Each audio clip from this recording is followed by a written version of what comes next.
pemuda yang tidur beratus tahun di dalam gua. Yang kedua adalah mengenai roh. Dan yang ketiga adalah mengenai seorang raja yang menegakkan agama.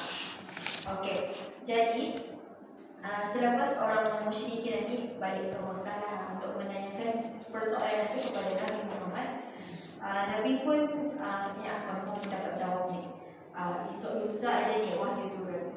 Okey, tapi selepas 2 hari, 3 hari, sampailah 15 ke 17 hari, baru tak ada surah Al-Kahfi turun. Okey, di sana untuk mengajar Nabi Muhammad SAW dan ketani juga umatnya untuk meletakkan kebergantungan itu kepada Allah SWT. Apabila ada sesuatu yang belum pasti, tadi mesti sertakan dengan insya-Allah. Okey, itu pengajaran untuk Nabi Muhammad pada ketika itu dan juga untuk ketani juga.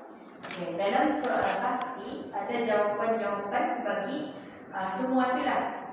Tapi 2 saja. Yang ketiga dijawab dengan ayat yas'alunaka 'anil ruh qul ruh min amri rabbi. Mereka bertanya mengenai roh. Qul ruh, katakan roh itu urusan Tuhanku. Okey, jadi selepas itu baru dapat tahu yang apa yang dibawakan oleh Nabi ini adalah risalah yang benar. Okey, jadi itu adalah sebab nuzul surah Al-Kahfi. Okey.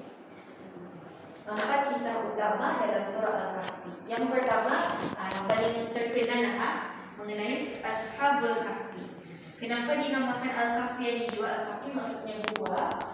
Diambil daripada kisah yang paling masyhur, kisah yang terbesar dalam surah ini, yaitu Ashabul Kahfi, daripada ayat yang ke-9 hingga ayat ke-26. Dalam ayat yang ke-9 hingga ayat yang ke-26 ataupun 30 diceritakan mengenai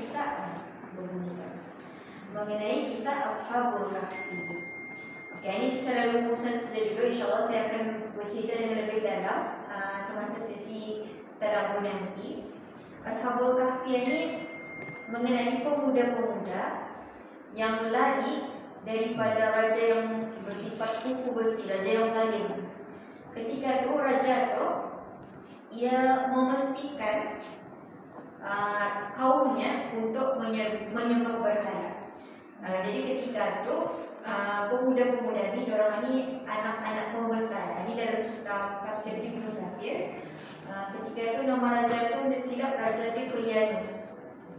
Raja Deqiyanus dikatakan tema itu agama diorang adalah agama Nasrani. Kalau dulu Nasrani ni agama yang benar kalau dulu. Tapi masa ini Nasrani dan Yahudi itu ada lebih banyak. Okey, semuanya sudah